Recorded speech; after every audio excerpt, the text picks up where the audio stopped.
Bab 61. Kemarahan Ning Xuanwu mereda setelah waktu yang lama. Tuan, harap tenang, kata Yao Linger tepat waktu. Kita memang perlu membuat rencana untuk apa yang akan terjadi selanjutnya, bagaimana menurutmu, Tuan?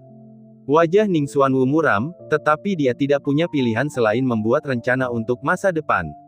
Setelah berpikir sejauh ini, dia mengangkat kepalanya dan menatap Yao Linger, lalu berkata dengan lembut, Linger, hari ini adalah hari paling buruk dalam sejarah Sekte Xuanwuku. Jadi masa depan Sekte Xuanwu bergantung padamu. Tergantung padaku. Yao Linger membuka bibir merahnya karena terkejut. Ya, Ning Xuanwu mengangguk berat, tanpa daya melirik ke arah aula bela diri. Meskipun dia merasa kesal di dalam hatinya, di hadapan para guru yang tak tertandingi, dia bahkan tidak memiliki keberanian untuk membalas dendam. Melihat Ning Xuanwu seperti ini, Yao Linger merasa gelisah. Ia tidak dapat menahan diri untuk bertanya, Guru, apa sebenarnya yang ada di aula bela diri itu yang bisa? Mendengar ini, sudut mulut Ning Xuanwu berkedut. Dia menghela napas dan berkata dengan khawatir, 4 pemimpin sekte bela diri, 1 orang bijak bela diri, dan bahkan seorang kaisar bela diri. Apa? Meskipun mereka sudah menduga bahwa orang-orang di aula seni bela diri akan sangat kuat, semua orang tetap tidak dapat menahan napas ketika Ning Xuanwu menyatakan kebenarannya. Aula seni bela diri kecil itu benar-benar mempunyai 4 pemimpin sekte bela diri dan seorang petapa bela diri, bahkan seorang kaisar bela diri.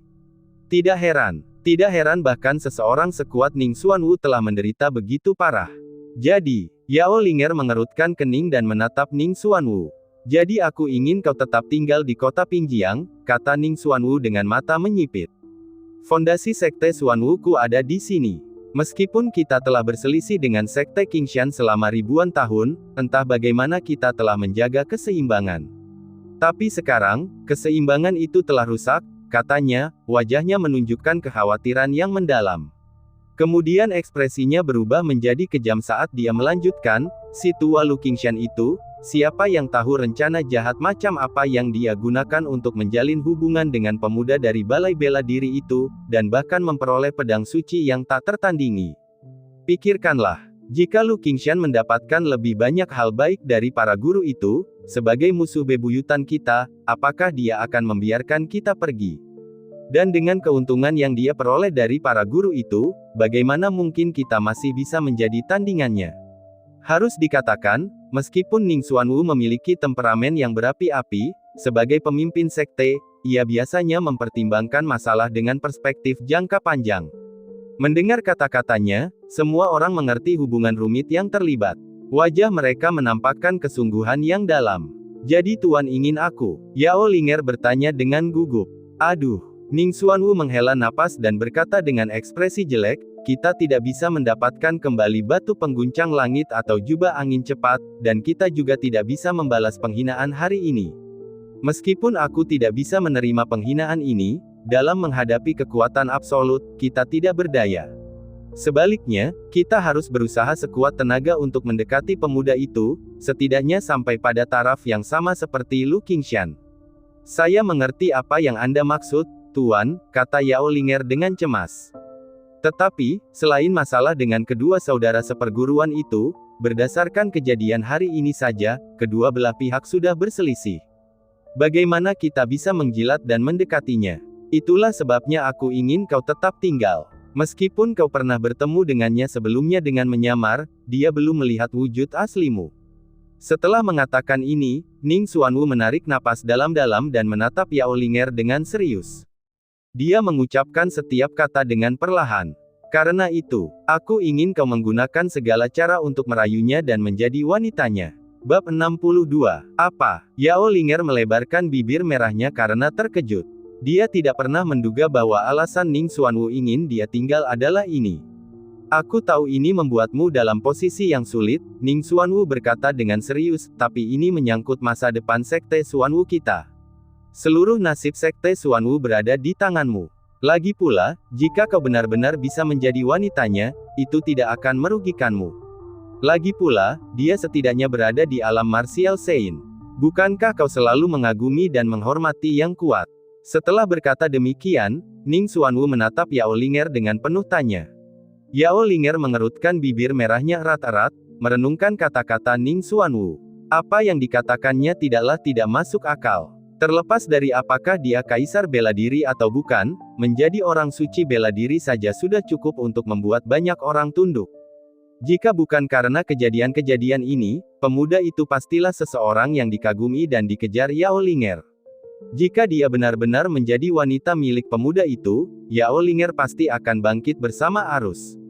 Dia tidak hanya akan menjadi lebih unggul dari yang lain, Sekte Xuanwu juga akan diuntungkan.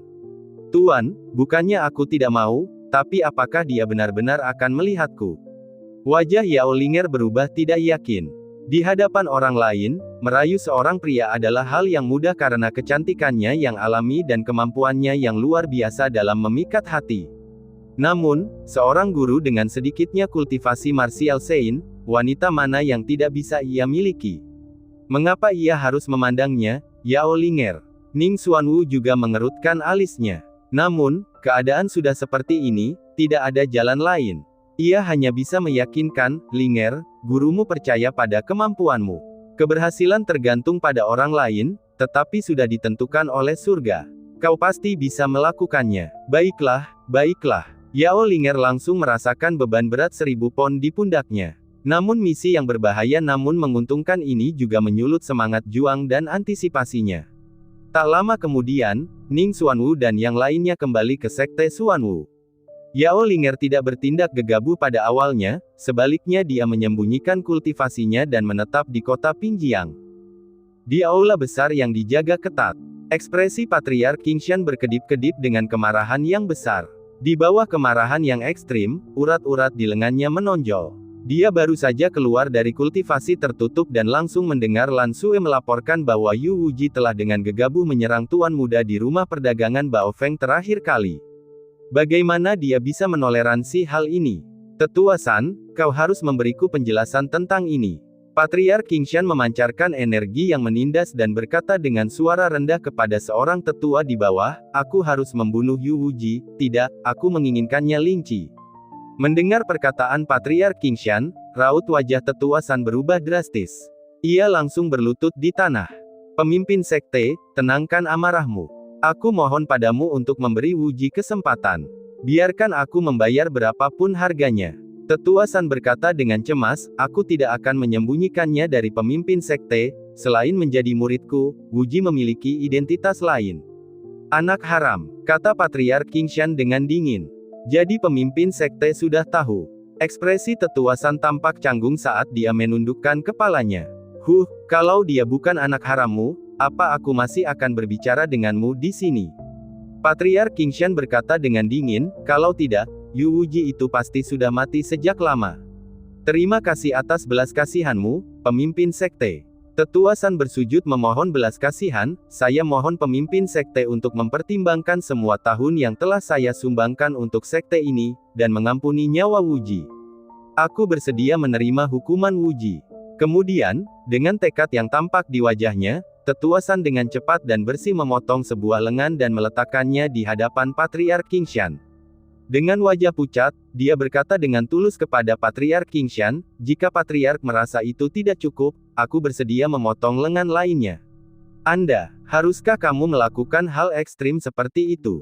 Patriark Qingshan melintas, menghentikan meridian Tetua San yang berdarah dengan 2 semburan energi. Pemimpin sekte, mohon ampun. Tetua San terus bersujud. Lupakan saja, lupakan saja.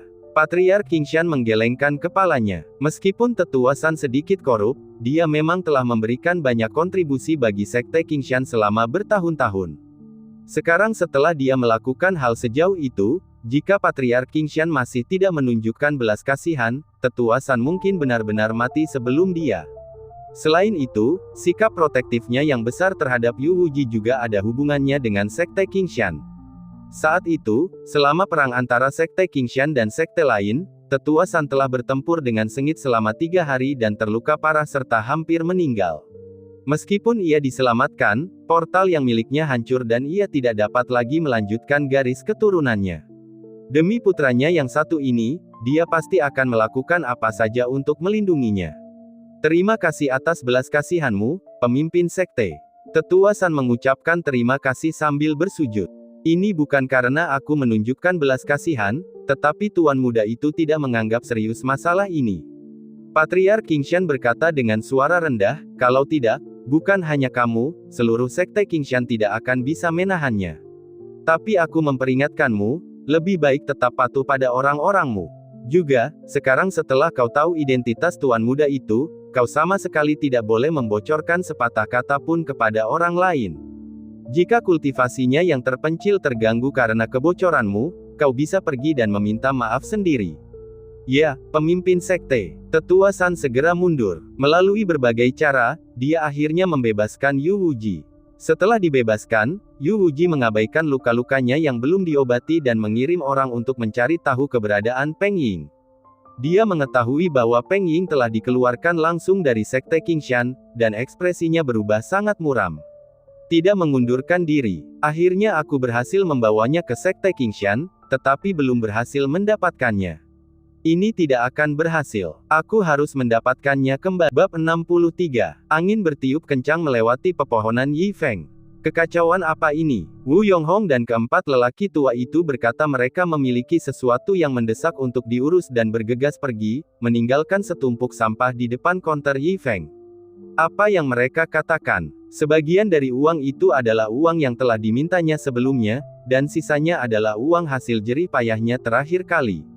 Tapi kalau kamu berutang padaku, kamu harus membayarnya. Apa gunanya meninggalkan tumpukan sampah ini? Yi Feng benar-benar tidak bisa berkata apa-apa. Sampah ini merusak pemandangan. Sepasang sepatu bot, tampak seperti sepatu bot hujan, sebuah payung tua yang compang camping dengan segala macam pola bunga yang berantakan, beberapa sampah lain yang tidak dapat dikenali. Baiklah, Wu barangkali tidak punya uang untuk membayar penggaruk itu, tetapi merasa bersalah karenanya, jadi ia meninggalkan barang-barang rongsokan ini dari rumah untuk menggantinya. Untungnya, Yi Feng tidak kekurangan uang lagi.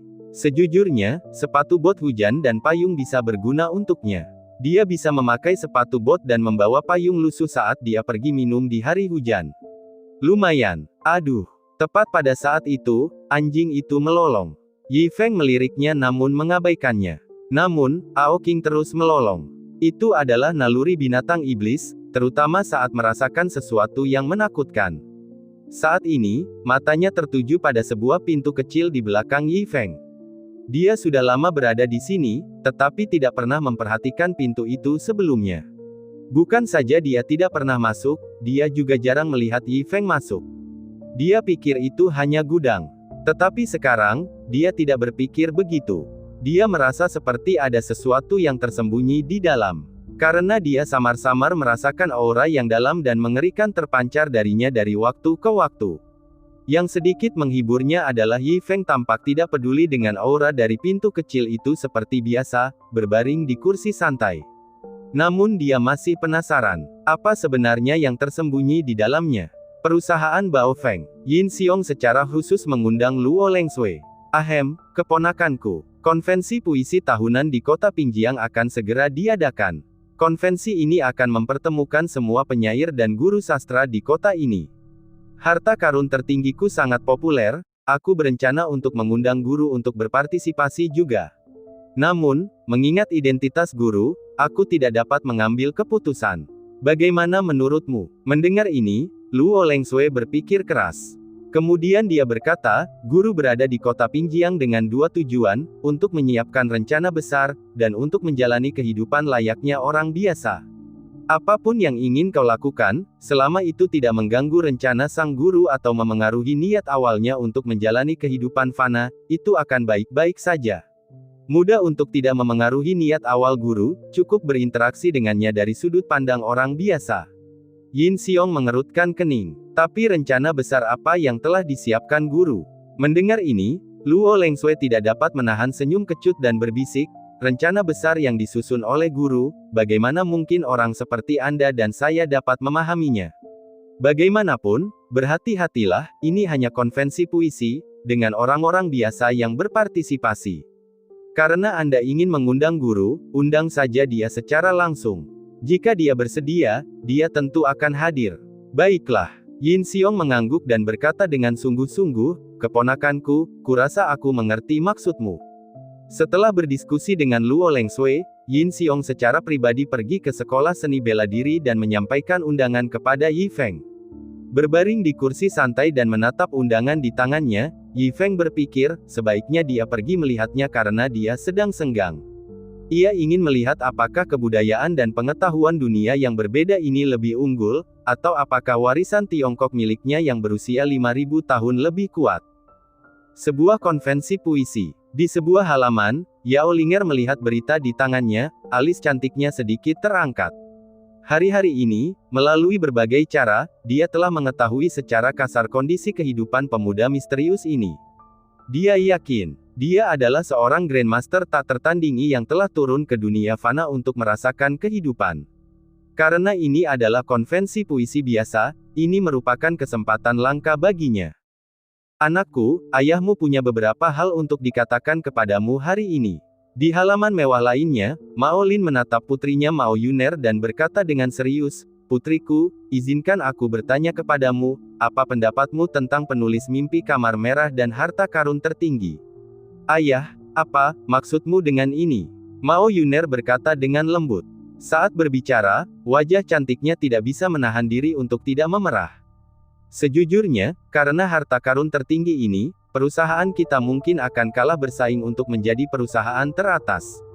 Jadi aku memintamu untuk mendekati Yi Feng itu, bahkan. Pada titik ini, wajah tua Mao Lin memerah dan dia benar-benar tidak bisa mengatakannya. Ia tidak pernah membayangkan bahwa seorang desa akan mendorongnya ke titik ini. "Ayah, aku mengerti maksudmu. Aku akan berusaha sebaik mungkin." Dari niat Mao Lin yang jelas, Mao Yuner tampaknya tidak punya pendapat lain. Bab 64. Pertemuan puisi tahunan akhirnya dibuka di tepi Sungai Chunxi di kota Pinjiang. Di sini, para talenta terbaik kota Pinjiang berkumpul. Di sini, orang tidak dinilai berdasarkan kekuasaan atau latar belakangnya, tetapi hanya berdasarkan bakat sastranya. Tentu saja, meskipun ini dikatakan sebagai acara untuk manusia biasa, para kultivator juga dapat berpartisipasi. Namun, bahkan jika Anda seorang kultivator, tanpa pengetahuan sastra yang baik, Anda akan tetap dipandang rendah. Begitulah jiwa kaum terpelajar. Yi Feng, yang telah menerima undangan, juga datang ke pertemuan puisi. Pada pertemuan itu, banyak orang memamerkan puisi dan bakat sastra mereka, tetapi tidak ada satu pun yang dapat membangkitkan minat Yi Feng. Karena tumbuh besar dan mendalami budaya 5.000 tahun terakhir sejak ia masih muda, ia telah menghargai banyak puisi kuno yang diwariskan turun-temurun. Puisi-puisi yang tampak elegan di permukaan tetapi tidak memiliki substansi yang nyata itu sama sekali tidak menarik minatnya. Bahkan 300 puisi Tang yang telah dibacakannya sejak kecil sudah cukup untuk membuat orang-orang ini tak kuasa menahan diri. Namun, di tengah keramaian itu, ada dua tatapan yang terus mengamatinya. Satu milik Yao Linger, satu lagi milik Mao Yuner. Akhirnya, Yao Linger menarik napas dalam-dalam dan berjalan menuju Yi Feng. Aduh, tepat saat dia mendekati Yi Feng, Yao Linger tersandung. Namun Yi Feng bahkan tidak meliriknya dan langsung berjalan melewatinya. Yao Linger terjatuh tanpa alasan. "Nona, Anda baik-baik saja?" "Nona, apa kabar?" Melihat kecantikan yang tak tertandingi itu jatuh ke tanah, banyak sekali sastrawan yang mengerumuninya, ingin membantu Yao Linger berdiri dan menyampaikan keprihatinan lembut mereka. Enyah. Ekspresi Yao Linger menjadi gelap. Semut-semut fana ini sama sekali tidak layak menyentuhnya. Hanya saja, mengapa dia mengabaikannya seperti ini? Mungkinkah dia benar-benar tidak bisa menarik perhatiannya? Tanpa disadari, sedikit kekhawatiran muncul di mata Yao Linger. "Tuan, halo." Pada saat ini, Mao Yuner berjalan mendekati Yi Feng tepat pada waktunya, wajah cantiknya memerah saat dia menyapa Yi Feng. "Oh, itu kamu." Yi Feng pernah melihat Mao Yuner sebelumnya, tetapi ekspresinya tidak begitu bagus. Melihat Mao Yuner mengingatkannya pada ayahnya Mao Lin dan penghinaan yang dideritanya hari itu, jadi Yi Feng hanya menyapanya sebentar sebelum berjalan melewatinya. Hal ini membuat Mao Yuner berdiri sendirian di sana, hatinya terluka. "Kau, manusia biasa, pikir kau bisa menarik perhatian tuan?" Sungguh menggelikan. Pada saat ini, Yao Linger berjalan ke sisi Mao Yuner dan berkata dengan dingin. Dan siapa kau? Mao Yuner mengerutkan kening. Ia merasakan bahaya yang sangat besar dari wanita ini, terutama dari tubuhnya yang ramping seperti ular air, yang membuatnya merasa sangat terancam. Aku, Yao Linger tertawa dingin. Aku adalah seseorang yang tidak bisa kau bandingkan. Kau bahkan tidak memenuhi syarat untuk mendambakan tuan. Yao Linger mencibir dengan nada menghina, lalu melihat ke arah sosok Yi Feng yang menjauh dan terus mengikutinya. Mao Yuner menggertakkan giginya diam-diam. Meskipun kecantikan wanita ini benar-benar mengancamnya, dia berpikir dalam hati bahwa dia juga tidak kalah menonjol. Tidak mau kalah, Mao Yuner juga bergegas mengejar Yi Feng. Yi Feng yang tengah berjalan melewati kerumunan sambil menyaksikan puisi-puisi yang ditulis oleh para kultivator dari alam lain, tiba-tiba mendengar seseorang memanggil namanya. Sambil menoleh, ekspresinya langsung berubah rumit. Orang yang memanggilnya tidak lain adalah Peng Ying. Tidak menyangka akan bertemu denganmu di sini. Peng Ying berkata dengan dingin. Sikapnya berbeda dari sebelumnya, seolah-olah ada kebencian dalam nada bicaranya. Ya, aku juga tidak menyangka akan melihatmu lagi di sini. Yi Feng merasa agak rumit. Dia bukanlah orang yang tidak berperasaan, namun dia juga bukan orang suci dengan belas kasih tak terbatas. Meskipun dia patah hati ketika Peng Ying dengan kejam meninggalkannya hari itu, dia juga telah dengan bersih menghapusnya dari hatinya. Tak ada lagi rasa dendam dalam hatinya terhadap wanita ini. Yi Feng, aku sudah mengetahuinya, jangan berpikir kau bisa melakukan sesuka hatimu hanya karena kau menulis buku yang bagus dan Luo Lengsui dari Sekte Qingshan mendukungmu. Kau harus mengerti, kau tetaplah manusia biasa pada akhirnya. Peng Ying mencibir dengan tidak ramah. Meskipun aku dikeluarkan dari Sekte Qingshan, kakak Wu Jie telah mengirimiku surat yang mengatakan tidak akan lama lagi sebelum aku bisa kembali ke Sekte Qingshan. Di mataku, kau tetaplah manusia biasa, seekor semut. Peng Ying mengejek dengan dingin. Dia membencinya atas apa yang telah terjadi hari itu, terutama karena dikeluarkan dari Sekte Qingshan, yang membuatnya sulit melupakannya. Bab 65. Jangan bicara apa-apa lagi, kata Yi Feng. Dia tidak ingin mengatakan sepatah kata pun padanya dan langsung berjalan melewatinya. Berhenti di situ, kata Peng Ying dingin. Setelah mempermalukanku seperti itu, kau pikir kau bisa pergi begitu saja? Apa yang kau inginkan? Yi Feng mengerutkan kening. Aku tidak menginginkan apapun, kata Peng Ying dengan nada sarkastis. Aku hanya ingin memberitahumu bahwa kau akan selalu menjadi sampah di anak tangga terbawah sementara aku menjadi murid gerbang Qingshan dan seorang kultivator. Kau tidak akan pernah cukup baik untukku. Percakapan antara Yi Feng dan Peng Ying langsung menarik perhatian banyak penonton. Semua orang suka bergosip. Seekor cacing sepertimu hanya pantas untuk mengurus sekolah bela diri yang kumuh, hidup di bawah tanah sepanjang hidupmu. Kau mungkin bahkan tidak akan melihat seorang wanita pun. Peng Ying membalas dengan hinaan pedas. Ini adalah balasannya atas penghinaan yang dideritanya di perusahaan Baofeng. Tamparan. Namun sebelum dia bisa menyelesaikan ucapannya, sebuah tamparan mendarat di pipinya. Orang yang memukulnya adalah Mao Yuner. Mendengar Peng Ying menghina pria yang dikaguminya, Mao Yuner tak sanggup menanggungnya, jadi dia pun berdiri. Kau seperti katak dalam sumur yang mempertanyakan bakat sastra pria ini. Jadi bagaimana jika kau seorang kultivator? Mao Yuner tidak menahan diri untuk membalas. Siapa kamu? Tanya Peng Ying dengan geram, sambil memegangi pipinya yang perih sambil menatap Mao Yuner dengan penuh kebencian. Mao Yuner dari perusahaan Pingjiang, ungkapnya dengan jelas. Apa? Itu Mao Yuner. Kudengar dia tidak hanya berbakat dalam sastra, tetapi juga merupakan permata perusahaan Pingjiang. Dia seanggun yang diisukan. Tapi mengapa dia membela pemuda malang ini? Para pengagum pria di sekitarnya segera menyuarakan keterkejutan mereka, mengalihkan pandangan mereka ke arah Mao Yuner. Jelas, reputasi Mao Yuner sebagai permata perusahaan Pingjiang telah ada sebelum dirinya. Mao Yuner dari perusahaan Pingjiang. Peng Ying terdengar menyeramkan sambil memegang pipinya yang perih. Dia tidak dapat mengerti mengapa Mao Yuner membela Yi Feng, membela laki-laki yang telah ditinggalkan tepat di depannya. Jadi dia bertanya dengan marah, memangnya kenapa kalau kamu dari perusahaan Pingjiang? Ini urusanku dengan dia. Apa urusanmu? Apa hubunganmu dengannya? Saya tidak punya hubungan apa-apa dengannya. Saya hanya penggemar harta karun tertinggi milik pria itu, Mao Yuner membalas dengan tegas. Pada saat yang sama, dia menoleh ke Yi Feng dan berkata, "Tuan, saya di sini. Tidak seorang pun akan berani mengatakan hal buruk tentang Anda saat saya ada di dekat Anda." "Terima kasih." Yi Feng mengangguk padanya, ekspresinya agak rumit. Dia tidak suka menjadi tontonan seperti ini. Kalau dia tahu, dia tidak akan datang. Seorang penggemar. Perkataan Mao Yuner membangkitkan kenangan buruk Peng Ying. Penggemar lagi. Bukankah Luo Lansnow telah mengeluarkannya dari sekte karena harta tertinggi? Luo Lansnow memang beda, tapi Mao Yuner juga seperti ini. Buku yang ditulis oleh orang rendahan begitu menarik perhatian orang.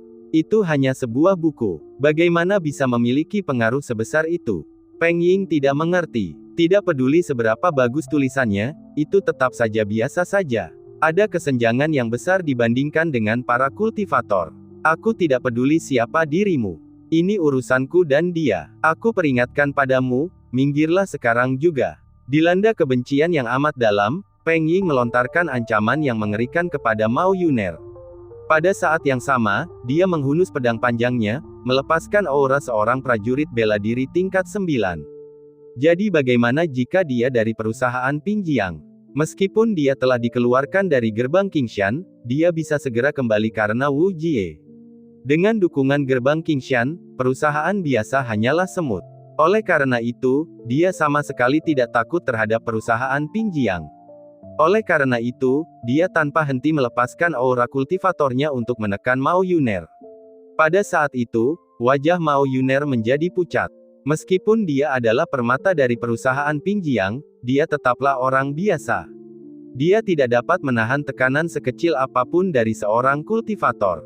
Pengagum laki-laki lain yang menyaksikan juga mundur karena aura yang mendominasi itu. Lagi pula, mereka hanya orang biasa. Tamparan. Namun, tepat saat itu, tamparan lain mendarat di pipi Peng Ying. Kemudian, seorang wanita yang sangat seksi muncul di hadapan Peng Ying.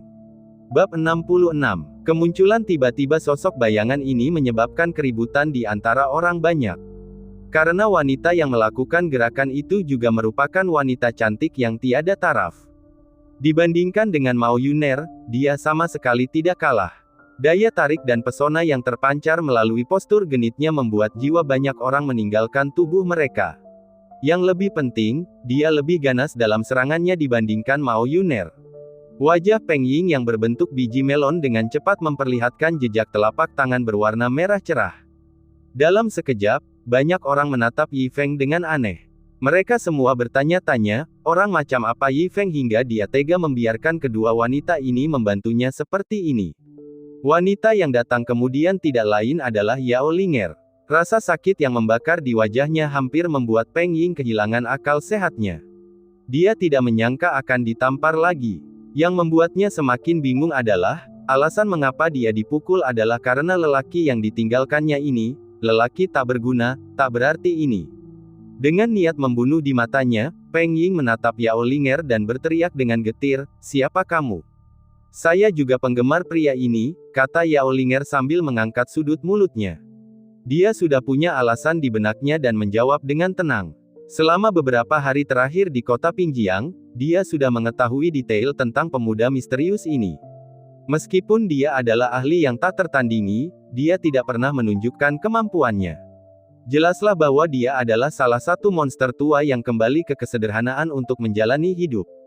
Menurut penyelidikannya, orang yang telah menjalani kehidupan biasa-biasa saja secara ekstrim, makan, berpakaian, tempat tinggal, bepergian, makan 3 kali sehari, hubungan antar manusia, dan seterusnya, melakukan segala sesuatunya sendiri, tidak berperilaku berbeda dari orang biasa.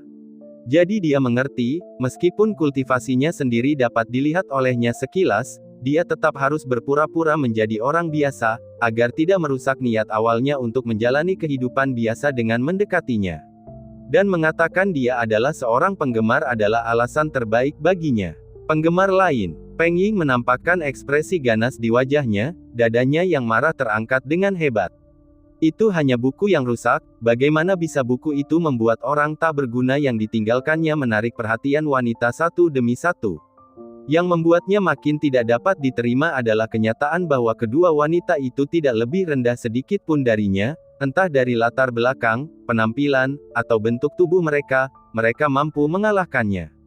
Beruntungnya, kedua wanita ini tidak memiliki kultivasi sama sekali. Karena mereka tidak berkultivasi, mereka juga hanyalah orang-orang tak berguna di mata Peng Ying, hanya sekedar vas yang cantik. Penggemar yang baik, karena kalian berdua wanita murahan ingin ikut campur dalam urusanku, maka kalian akan menghadapi kehancuran. Ucap Peng Ying dingin, sebuah pedang panjang muncul di tangannya, menampakkan seluruh aura kultivasinya sekaligus. Apa? Petani? Dia sebenarnya seorang kultivator. Merasakan aura Peng Ying yang tak terkendali, para penonton terkejut dan menyadari bahwa Peng Ying di depan mereka sebenarnya adalah seorang kultivator. Mereka tidak dapat menahan diri untuk menatap Peng Ying dengan kagum. Meskipun pada pertemuan puisi ini, status seseorang tidak ditentukan oleh kekuatan, faktanya adalah bahwa para kultivator dapat menginspirasi kekaguman di mana saja. Ketiganya sekarang dalam masalah. Ya, kurasa kedua wanita itu juga menyesal telah menamparkan kultivator wanita itu sekarang. Kasihan sekali kedua wanita cantik ini. Semua orang berdiskusi dengan panas. Banyak yang memandang Yi Feng dan Yao Linger dengan iba. Kekaguman orang banyak dan diskusi mereka membuat Peng Ying mengangkat dagunya sedikit, wajahnya penuh kesombongan. Dia sangat menikmati kekaguman ini. Dia juga menikmati perasaan ditakuti oleh orang lain. Kini saatnya baginya untuk perlahan-lahan mempermalukan ketiganya, dimulai dengan kedua wanita murahan ini. Memikirkan hal ini, dia tiba-tiba melemparkan tatapan dinginnya ke arah Mao Yuner dan menekan auranya ke arahnya. Mao Yuner menggigil ketakutan. Sebagai wanita lemah, dia belum pernah mengalami paksaan seorang kultivator sebelumnya. Wajahnya langsung pucat, sama sekali tidak berwarna. Ada apa? Bukankah kamu sangat kejam saat memukulku tadi? Peng Ying berkata dengan dingin, kenapa kamu tidak kejam sekarang?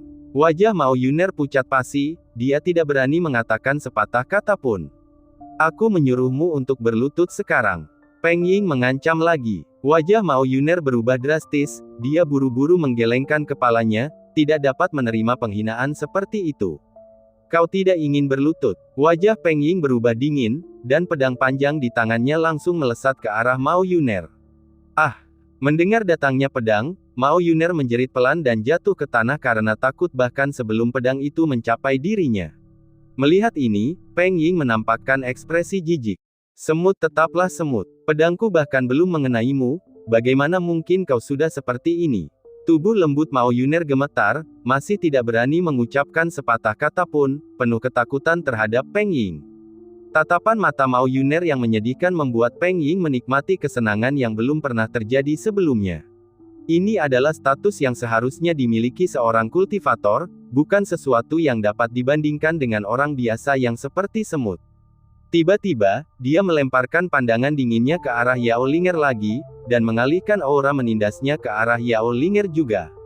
Tamparan wanita ini lebih berat dari tamparan Mao Yuner. Dia harus dipermalukan dengan sangat berat. Bab 67. Namun, menghadapi tekanan Peng Ying, Yao Linger sama sekali tidak tergerak, bahkan menampakkan ekspresi mengejek. Anda, mengapa kamu tidak terluka? Ekspresi Peng Ying berubah. Dia bertanya dengan tidak percaya, tidak tahu mengapa ketenangan Yao Linger tiba-tiba membuatnya merasa tidak yakin. Mungkinkah ada yang salah dengan kultivasinya sendiri? Tapi tidak, dia bisa merasakan dengan kuat kultivasinya sendiri yang mengerikan. Mengapa saya harus disakiti? Yao Linger mengangkat sudut bibirnya dan tersenyum. Lalu mengapa kau tidak takut padaku? Peng Ying berkata dengan agak cemas, aku seorang kultivator, mengapa kau tidak takut padaku sebagai orang biasa? Apakah kau tidak takut aku akan membunuhmu? Memangnya kenapa kalau kamu seorang kultivator? Yao Linger berkata dengan nada meremehkan, kalau begitu, bunuh saja aku. Itu adalah provokasi yang terang-terangan. Ekspresi Peng Ying menjadi muram. Keberanian Yao Linger membuatnya semakin tidak yakin. Namun, semakin kuat kebenciannya terhadap Yao Linger. Karena ini mempertanyakan kewibawaannya sebagai seorang kultivator. Mati. Dalam amarahnya, Peng Ying mengayunkan pedang panjangnya dan menusuk langsung ke arah Yao Linger tanpa hiasan apapun. Kerumunan orang yang menyaksikan terkejut oleh kejadian yang tiba-tiba ini, dan dalam hati sudah berduka untuk Yao Linger. Ding! Namun alangkah terkejutnya semua orang, bersamaan dengan getaran pedang itu, pedang panjang Peng Ying pun terlepas dari tangannya, sebelum jatuh ke sungai. Apa? Semua orang memperlihatkan ekspresi tidak percaya. Karena mereka bahkan belum melihat apa yang terjadi sebelum pedang Peng Ying jatuh ke sungai. Wajah Peng Ying pucat pasi, menatap Yao Linger dengan ngeri. Para penonton tidak melihat dengan jelas, tetapi sebagai orang yang terlibat, dia tahu betul bahwa Yao Linger baru saja mengibaskan pedangnya dengan jarinya, dan kekuatan yang dihasilkan membuatnya tidak dapat memegangnya. Kekuatan itu bahkan sekarang membuat lengannya terasa mati rasa. Kamu, menatap Yao Linger, wajah Peng Ying berubah pucat pasi saat dia secara naluriah mundur ke belakang. Ada apa dengan kamu? Yao Linger menyipitkan matanya saat dia perlahan melangkah ke arah Peng Ying. Dia berkata dengan suara rendah, apa yang membuatmu, seorang seniman bela diri tingkat 9, menjadi begitu sombong? Saat suaranya jatuh, tekanan tak terlihat diam-diam terpancar dari Yao Linger dan menyelimuti Peng Ying. Peng Ying mundur ketakutan. Dia bisa merasakan tekanan ini dengan jelas, dan teror dengan cepat menyebar di hatinya. Kesombongannya sebelumnya telah lenyap tanpa jejak, hanya menyisakan rasa takut yang mendalam.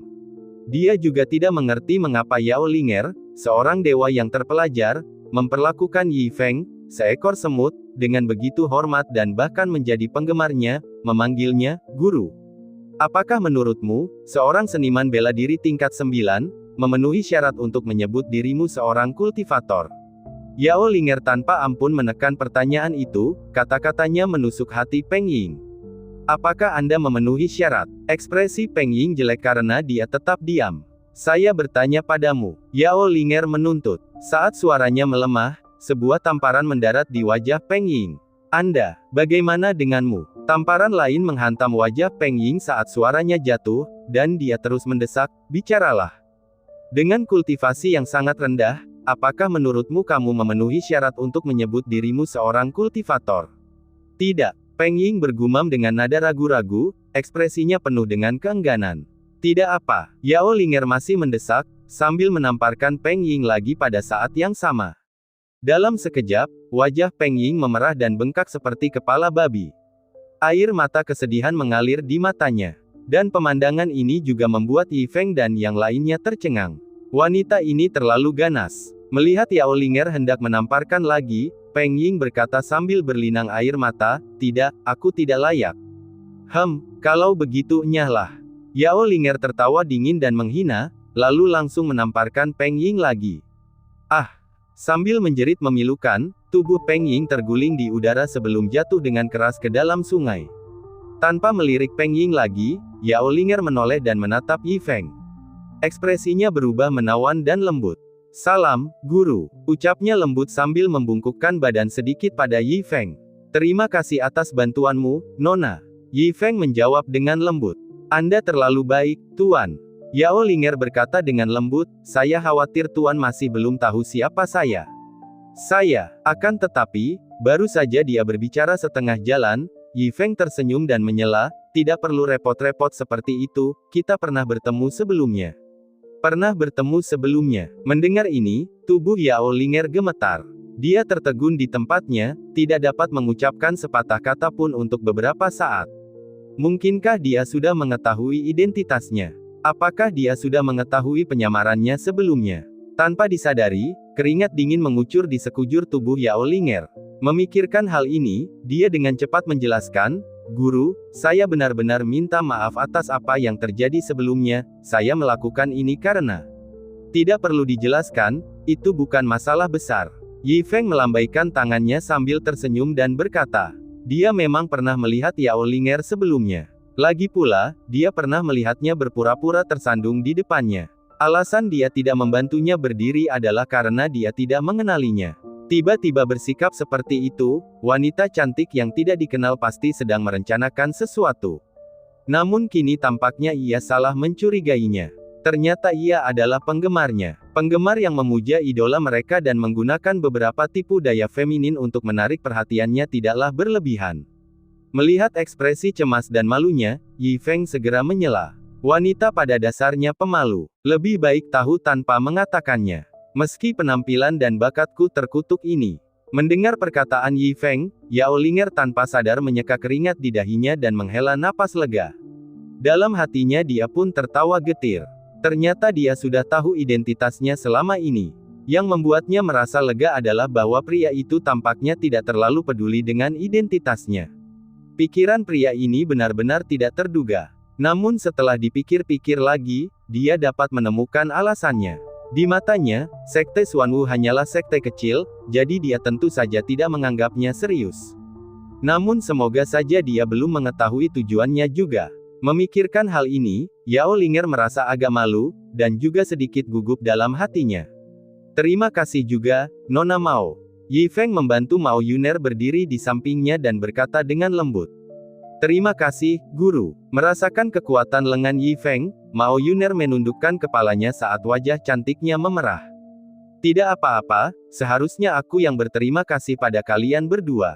Oh iya, sebagai ungkapan terima kasihku, biar aku yang mentraktir kalian berdua makan malam-malam ini. Kata Yi Feng lembut. Mendengar ini, wajah kedua wanita itu langsung berseri-seri dan mereka dengan cepat menyetujui. Adegan ini sungguh mengundang rasa iri, mengundang banyak tatapan iri dan benci. Setelah kejadian ini, Yi Feng kehilangan minat pada pertemuan puisi ini. Merasa rumit, dia menatap Peng Ying yang masih berada di sungai untuk terakhir kalinya. Yi Feng mengucapkan selamat tinggal kepada kedua wanita itu untuk sementara waktu. Setelah Yi Feng dan yang lainnya pergi, sosok berjubah putih dengan cepat melesat dan mendarat di tengah kerumunan. Wah, satu lagi kultivator. Kerumunan orang itu segera minggir setelah melihatnya. Mereka tidak menyangka bahwa seorang kultivator lain telah tiba. Pendatang baru itu tak lain adalah Yu Wuji, yang baru saja turun gunung dari penjara gerbang Qingshan. Ia bergegas dengan tidak sabar untuk bertemu dengan Peng Ying sesuai kesepakatan. Yinger, kamu di mana? Yu Wuji berteriak keras. Kakak Wuji, aku. Pada saat ini, Peng Ying yang baru saja keluar dari sungai belum merapikan dirinya, dan langsung bertabrakan dengan Yu Wuji. Apa yang terjadi padamu? Ekspresi Yu Wuji menjadi gelap saat dia bertanya tergesa-gesa. Aku. Air mata Peng Ying mengalir saat dia berbicara. Juga, mengapa kamu menutupi wajahmu? Yu Wuji mengerutkan kening dan bertanya lagi. Kakak Wuji, aku diganggu. Peng Ying berkata dengan sedih, wajahku terluka. Apa? Siapa yang berani begitu berani? Jangan takut Yinger, aku akan membalaskan dendammu. Pertama-tama, biarkan aku melihat seberapa parah wajahmu terluka. Suara Yu Wuji lembut saat dia datang ke sisi Peng Ying dan berkata dengan khawatir. Tapi sekarang aku terlihat sangat jelek, butuh waktu lama untuk pulih. Kakak Wuji, kau tidak akan membenciku, kan? Peng Ying bertanya dengan ragu dan gugup. Bagaimana mungkin, Yinger? Bagaimana mungkin aku membencimu? Biarkan aku melihatnya dengan cepat. Yu Wuji berkata dengan khawatir. Baiklah kalau begitu. Setelah berjuang sekian lama, Peng Ying akhirnya menurunkan tangannya dan memperlihatkan wajahnya yang bengkak karena babak belur. Dalam sekejap, bola mata Yu Wuji hampir keluar. Kamu ini apa sih? Sambil bicara, kakinya mendarat di tubuh Peng Ying, membuat Peng Ying terpental dan terbanting keras ke air sungai, membuat air terciprat kemana-mana. Bab 68. Setelah mengusir Peng Ying, Yu Wuji langsung kabur. Dia bingung harus berbuat apa. Jelek banget, apa-apaan ini? Ah, tolong. Namun, tidak ada seorang pun yang mendengar teriakan minta tolong Peng Ying. Ia tersedot ke dalam pusaran air di air sungai, dan saat seseorang memperhatikan dan melihat ke sana, Peng Ying telah tersedot sepenuhnya ke dalam pusaran air dan menghilang. Setelah kembali dari tepi sungai Chunxi, Yi Feng telah kembali ke sekolah seni bela diri. Begitu dia berjalan ke halaman belakang, dia menemukan anjing itu berjongkok di tanah, gemetaran. Tatapan ketakutannya diarahkan ke pintu kecil di belakang kursi santai Yi Feng. Wang Kai, apa yang salah denganmu akhir-akhir ini?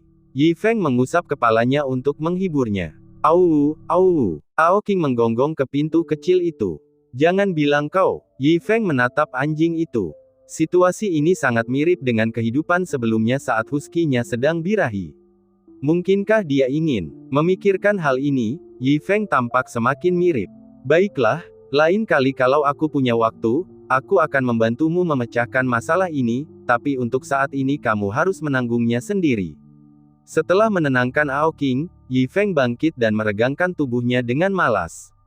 Ia merasa bosan, lagi pula masih terlalu pagi sebelum waktu makan malam.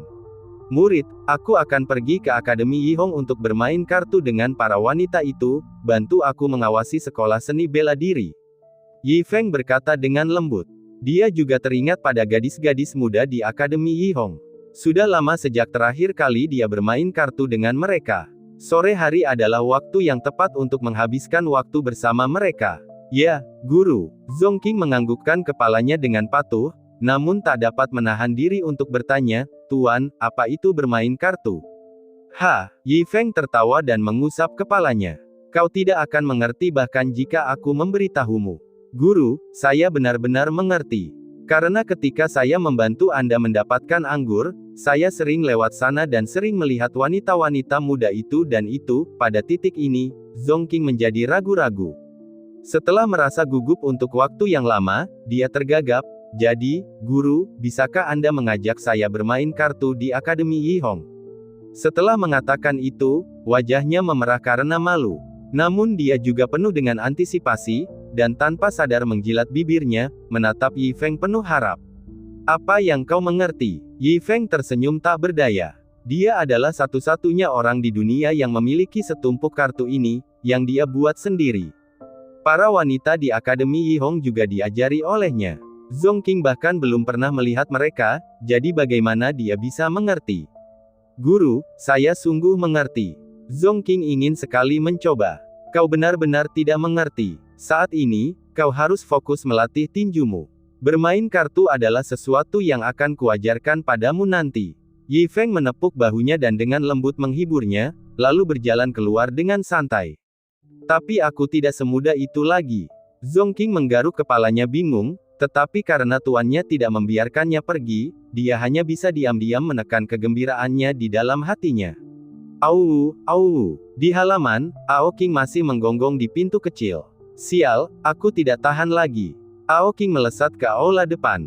Sekarang dia lebih suka menghadapi 18 prajurit dewa daripada menghadapi rasa takut yang datang dari dalam pintu kecil itu.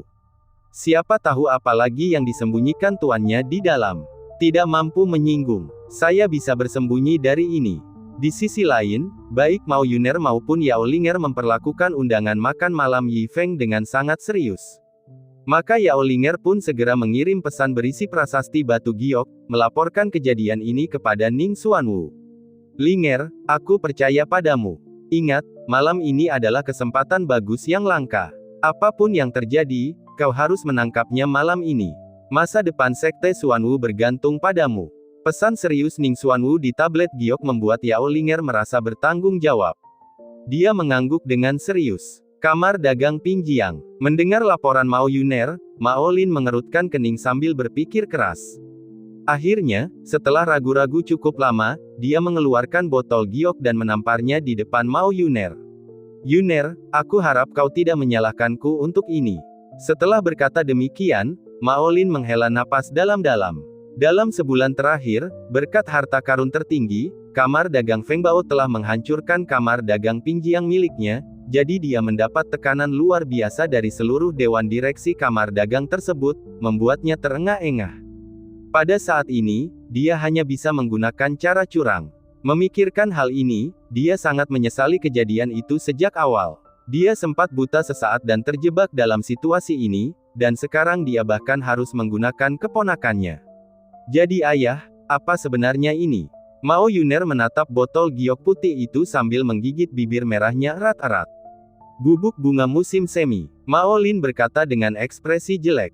Mendengar ini, tubuh menawan Mao Yuner sedikit gemetar. Meskipun wajah cantiknya penuh dengan kerumitan dan keengganan, memikirkan penampilan dan bakat pria itu, perasaan gembira dan antisipasi yang bertentangan muncul di hatinya. Bab 69. Di depan aula seni bela diri, Zongking meninju lagi dan lagi. Setelah sekian lama belajar dari Yi Feng, dia juga belajar banyak. Saat dia meninju, hembusan angin berputar di sekelilingnya. Sementara di sampingnya, Ao King tergeletak di tanah, menonton dengan bosan. Cih, pukulan anak kecil ini jauh lebih buruk daripada pukulan tuannya. Tapi karena kamu memberiku makan setiap hari, aku akan menahan diri untuk tidak mengejekmu. Tepat pada saat itu, sesosok tubuh menawan berjalan menuju pintu masuk aula seni bela diri. Itu adalah iblis wanita Yao Linger, yang berpakaian khusus. Wajahnya yang elok, tubuhnya yang menggoda, dan aroma yang tercium dari balik tubuhnya membuat mata para pejalan kaki terbelalak. Namun Yao Linger bahkan tidak melirik mereka, tatapannya tertuju pada aula seni bela diri di depan. Dia menarik napas dalam-dalam, tampak sangat gugup. Karena dia ingin berkenalan dengan Yi Feng terlebih dahulu dengan cara memeriksa balai seni bela dirinya dari dekat. Bagaimanapun, ada Mao Yuner yang tamak yang harus dilawan. Meski yakin dirinya melampaui Mao Yuner dalam hal kekuatan dan kecantikan, dia masih merasa gelisah, tidak yakin dengan pilihan Yi Feng. Jadi dia datang lebih awal, dengan harapan mendapat keuntungan. Akhirnya di pintu masuk, sambil melihat batu yang beresonansi di bawah dan kain pengering yang tergantung di samping, dia memiliki perasaan campur aduk tetapi tidak berani bertindak gegabah. Dia berteriak pelan, apakah ada orang di sana? Di dalam, Zhong Qing yang sedang berlatih pukulan mendengarnya dan bergegas keluar, sambil berkata dengan sopan, siapa yang kamu cari? Halo, adik kecil. Aku mencari Tuan Yi, kata Yao Linger dengan ramah. Saya khawatir guru tidak ada di sini. Silakan datang lagi lain waktu, kata Zhong Qing dengan nada meminta maaf. Tidak di sini. Yao Linger mengerutkan kening, lalu bertanya, bisakah kau memberitahuku kemana gurumu pergi? Dengan baik. Zhong Qing tampak malu. Katakan saja padaku, oke. Yao Linger mengedipkan mata genit ke arah Zhong Qing. Suaranya mengandung sedikit rayuan. Pikiran Zhong Qing terguncang. Tak berdaya menghadapi kecantikan Yao Linger, wajahnya yang memerah terbata-bata sebelum akhirnya berkata dengan terbata-bata, Tuan pergi ke rumah bordil Yihong untuk bermain mahjong dengan para wanita. Rumah bordil Yihong. Mata Yao Linger berbinar, seolah mendengar berita yang tidak masuk akal. Ia segera bertanya lagi, kalau begitu, adik kecil, bisakah kau memberitahuku apa arti bermain mahjong? Itu. Zhong Qing tampak sangat malu saat dia berkata dengan canggung, itu berarti urusan antara pria dan wanita. Oh. Yao Linger mengangguk dengan bijak, tersenyum pada Zhong Qing. Adik kecil, aku tidak menyangka kau begitu berpengetahuan. Terima kasih untuk hari ini. Aku akan memperkenalkanmu pada seorang gadis suatu hari nanti. Zhong Qing langsung tersipu merah, tetapi tetap berkata, kita bicarakan itu nanti saja. Kamu sebaiknya kembali dulu. Aku masih harus berlatih tinju. Melihat reaksi Zhong Qing, mata Yao Linger berbinar. Seperti guru, seperti murid. Baiklah, aku tidak akan mengganggu latihanmu. Kembalilah dan berlatihlah. Aku pergi sekarang, kata Yao Linger dengan lembut. Zhong Qing mengangguk dan kembali ke dalam. Melihat Zhong Qing kembali masuk, sudut bibir Yao Linger sedikit terangkat. Meskipun dia tidak bertemu Yi Feng, dia telah memperoleh informasi penting. Dia khawatir kalau seseorang setingkat Yi Feng mungkin telah melampaui duniawi. Lagi pula, dia bisa saja menyingkirkan mereka di wilayah kekuasaannya. Namun, berita menunjukkan bahwa tuan yang sopan ini ternyata tidak begitu jujur. Ini akan membuat tugasnya jauh lebih mudah. Senang, dia berbalik untuk meninggalkan aula seni bela diri, tetapi hanya mengambil 2 langkah sebelum berhenti. Pandangannya jatuh pada jubah cepat yang sedang dikeringkan di dekatnya. Setelah ragu-ragu, dia menggertakkan giginya dan mengambil jubah itu ke tangannya. Pada saat yang sama, Ao Qing yang sedang beristirahat di dalam aula melolong. Zhong Qing mengerutkan kening. Dia meraih pedang panjang yang diberikan Yi Feng dan bergegas keluar. Saat dia keluar, dia melihat Yao Linger mencuri jubah itu. Beraninya kau mencuri. Kemarahan mewarnai wajah Zhong Qing saat dia berteriak, kamu terlihat sangat cantik, tapi kamu mampu melakukan ini. Ekspresi Yao Linger berubah, juga tidak menyangka Zhong Qing akan memergokinya.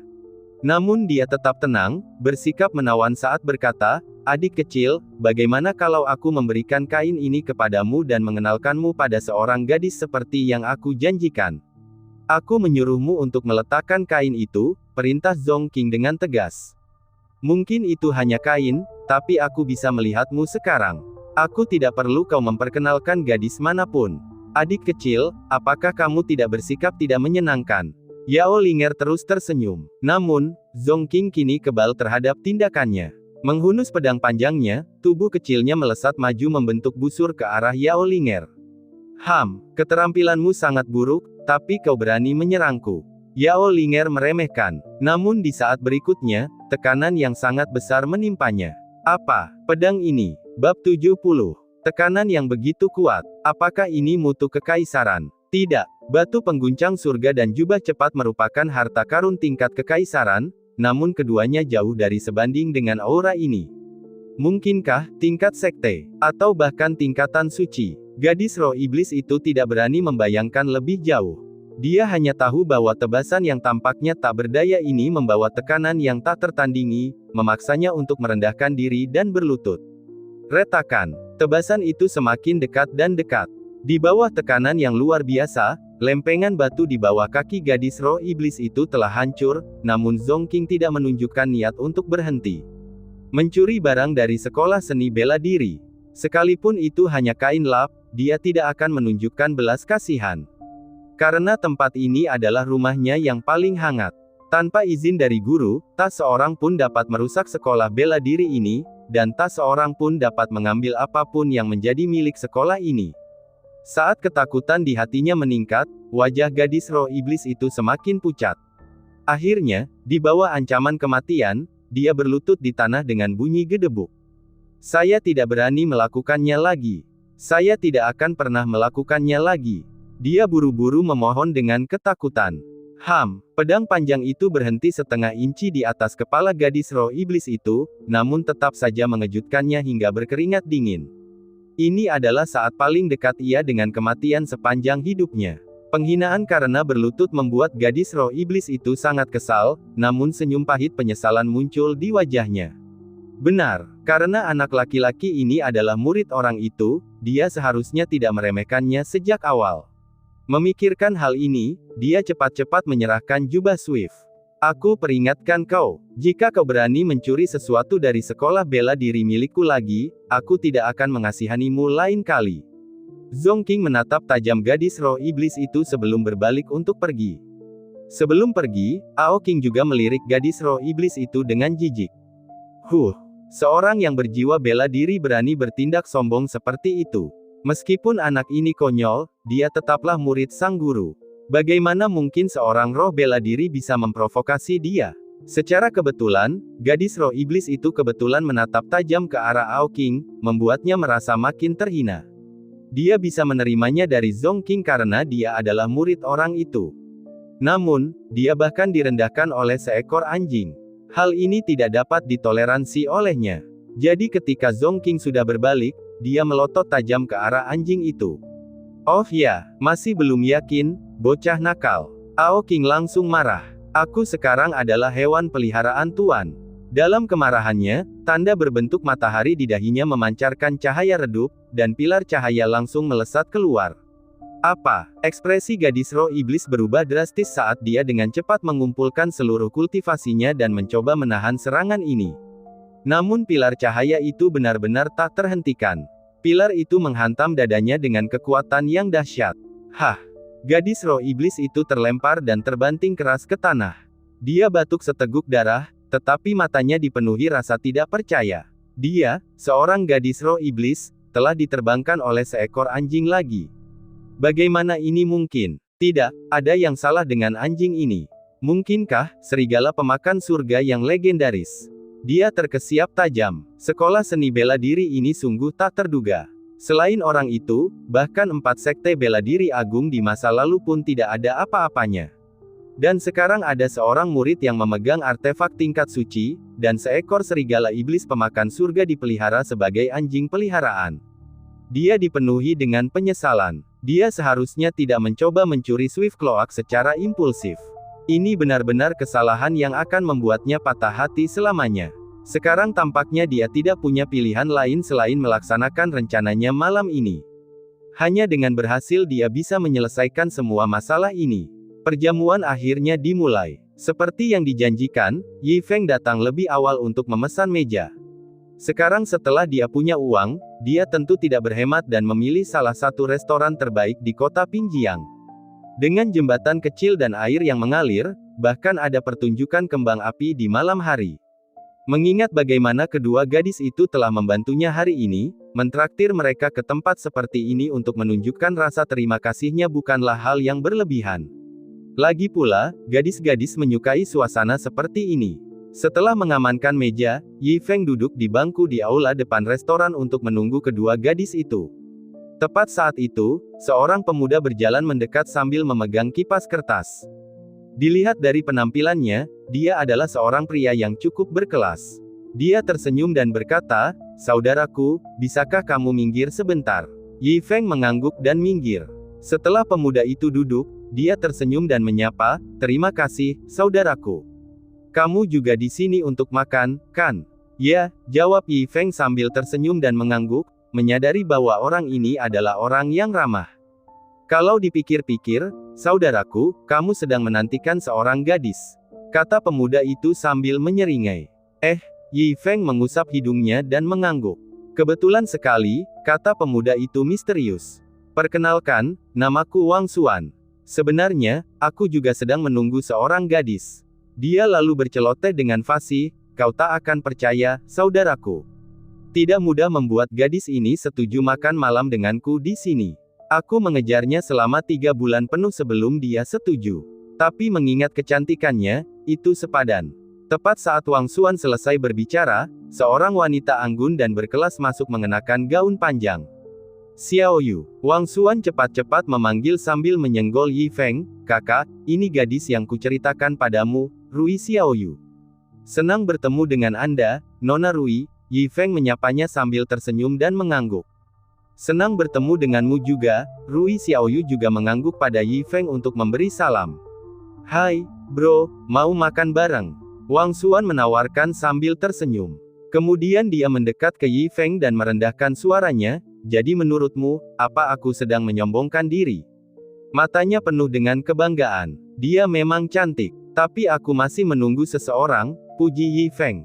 "Rui Xiao Yu ini memang sangat cantik dengan aura wanita muda yang terpelajar." "Baiklah, silakan duduk. Aku pergi dulu." Wang Xuan menatap Yi Feng dengan pandangan puas, lalu bersiap pergi bersama Rui Xiao Yu. Tepat pada saat itu, pintu masuk restoran menimbulkan kehebohan. Seorang gadis dengan tubuh langsing dan aura yang anggun, jelas seorang wanita berharga, masuk. Mao Yuner. Dan tepat di belakangnya adalah Yao Linger, melenggang dengan sosok memikat dan bibir merah seksi. Kedua gadis itu langsung mengundang tatapan yang tak terhitung jumlahnya. Yang satu tinggi dan anggun, temperamennya luar biasa. Yang lainnya penuh pesona dan daya tarik, menarik perhatian. Bahkan Wang Xuan yang hendak pergi pun menatap dengan mata terbelalak, sejenak melupakan Rui Xiao Yu yang berdiri di sampingnya.